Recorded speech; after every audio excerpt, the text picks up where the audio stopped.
Hello, this is Luz Michael, and today I will be discussing on the topic about Spina Bifida. Spina Bifida, according to the National Institute for Developmental Disorders and Strokes, is a condition that is a birth disorder that uh, affects the spine and where the spine does not fully develop. That the way it works is that during the first month of pregnancy, a group of cells that work together to form what's later known as the neural tube, which is what could becomes the spinal cord and also the brain, the area of the brain that's connected to the spinal cord. In spina bifida, what happened is that there is a failure in this process, and instead of developing what's called the spinal cord correctly, um, what happens is that this tube does not close completely, causing some of the bones of the spinal cord in the back to open up, and in consequences, it causes this condition. Uh,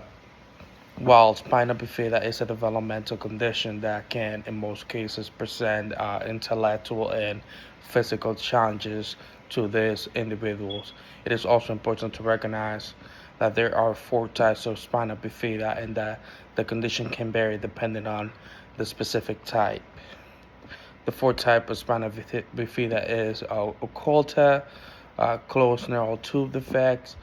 meningocele, and myelomeningocele, according to the National Institute for Developmental Disorders and Strokes. Studies have shown that although these individuals with this condition faces difficulties in landing positions, landing jobs, because of their impediments, some are able to find jobs and are able to receive education, higher education. A study by Mitchell in 2008 share that out of 1,909 young adults that were studied from the ages of 18 to 26 with this condition, 41.8% of them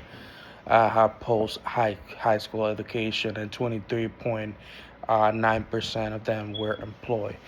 This data shows that although this condition is and is a time considered a limitation, and present challenges to this community, to these individuals diagnosed with this condition, there is possibility, there is resources that can be made available to them so that they can find positions that they can land in appropriate education levels. Um, Another study suggested that a good number of these individuals or individual with SB suffers from extreme pain caused by their condition, and to some extent, the pain level is considered an impairment that um, you know, it impairs their functionality properly, according to Smith 2024. And this